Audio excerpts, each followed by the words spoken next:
So you want to play like this? Messi, give it to him and pray. Oh, and he's done it! But the truth is, you play like this.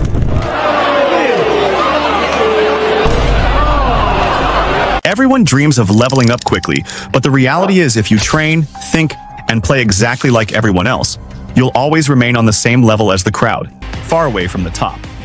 The difference between players who stagnate and those who skyrocket isn't genetics, luck, or expensive gear. It's a system, a way of living and approaching football that accelerates progress so much it almost feels unfair. Football is simple, but simple never means easy. As Johan Cruyff famously said, playing the game is simple, but playing simple football is the hardest thing to master. At the highest level, the sport is built on fundamentals executed with speed, precision, and under massive pressure. Anyone can dribble cones, pass in rondos, or shoot freely in an empty field. But few can stay composed when teammates move unpredictably, opponents close in, and the crowd roars. Most players chase endless drills or flashy tutorials, believing more equals better. But the fastest improvers dedicate themselves to mastering the foundation so deeply that their movements become instinct. Dribbling, passing, ball control, defending, and finishing are the pillars, and the key is training them with purpose. Every touch should mean something, creating space, controlling tempo, or setting up the next move. Beyond the mechanics, tactical awareness makes the difference, knowing where to stand, when to move, when to press, and when to hold back. Start with ball control, carrying the ball smoothly with every part of your foot, adjusting pace and direction while keeping it close enough to protect yet far enough to accelerate. Train until it's automatic, then lift your head to scan the field while carrying. That's what separates average players from the elite. Develop ball mastery by manipulating the ball with soles, insides, outsides, and different rhythms until you can command it in tight spaces, under fatigue, and without hesitation. Strengthen shielding by lowering your center of gravity, bending your knees, leaning forward, and protecting the ball with your body. This requires real contact and tight games, not just cones. Passing begins with scanning, constantly checking for space, pressure, and movement before the ball arrives, so you can connect with precision the moment you receive. Wall drills and partner passes sharpen accuracy, weak foot, rhythm, and speed, turning your play into a fluent language your teammates understand. But all of this depends on a clean first touch. Without it, every dribble, pass, or shot falls apart. Build your touch through juggling, wall control, and unpredictable reactions until your instincts adapt in real time. Shooting, too, begins with technique. Planting your standing foot correctly, keeping balance, striking through the ball with intent, and repeating until it's second nature. Once the mechanics are ingrained, variations and creativity can come naturally.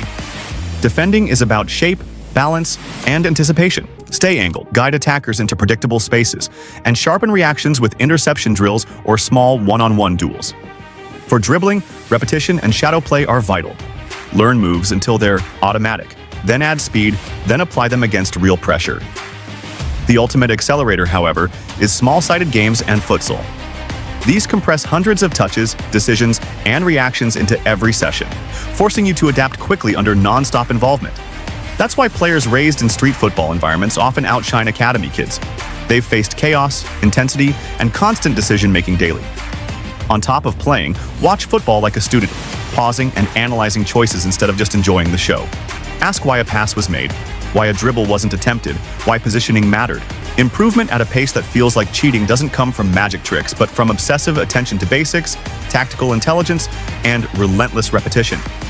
If you embrace this minimalist yet powerful path, you'll evolve faster than you thought possible. So if you're serious about transforming your game, stop looking for flashy shortcuts and start mastering the details that separate good from great. Football doesn't reward the player who trains the most random drills. It rewards the player who trains the right way, with intention and consistency. Push yourself to control the basics until they feel effortless, because when the pressure rises in a real match, those basics are what carry you. Stay disciplined, study the game like a student, and put yourself into as many real situations as possible. Street games, futsal, small-sided matches, because that's where growth multiplies. If you build these habits now, your improvement will shock not only your teammates and coaches, but even yourself. Stay patient, stay focused, and soon people will be asking how you got so good, so fast, like you discovered a hidden cheat code to football. And here's something most players never realize. Improvement doesn't only happen when you're on the pitch. The way you live outside of training shapes the way you perform inside it. your recovery, your nutrition, your sleep, even the way you manage stress and focus all directly affect how fast you progress. Think about it. If two players train the same drills but one of them sleeps poorly, eats junk, and scrolls on their phone all night while the other takes care of his body and mind, who do you think will improve faster? The difference becomes obvious after just a few weeks. Football at its core is not just a physical game, it's a lifestyle.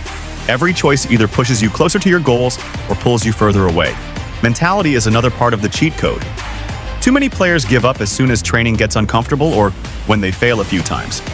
But the players who grow the fastest are the ones who treat failure as feedback. They don't get embarrassed when they miss a pass, lose the ball, or miss-hit a shot.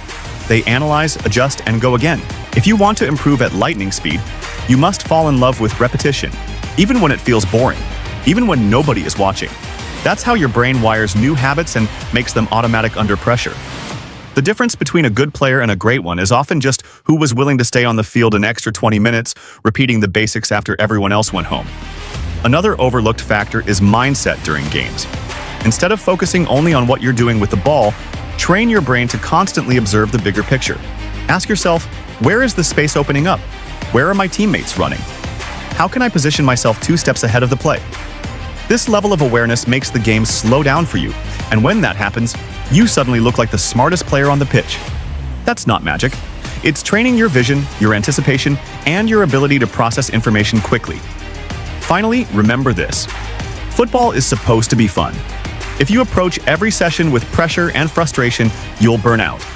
But if you embrace the challenge, celebrate small improvements, and enjoy the grind, you'll stick with it long enough to see the results compound.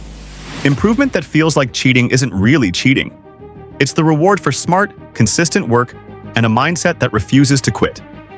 So the next time you step onto the pitch, carry this with you. Every pass, every touch, every moment is a chance to sharpen your game. And if you keep stacking those moments day after day, soon you'll look back and realize you've become the kind of player others admire, the kind of player who inspires, and the kind of player who makes football feel effortless.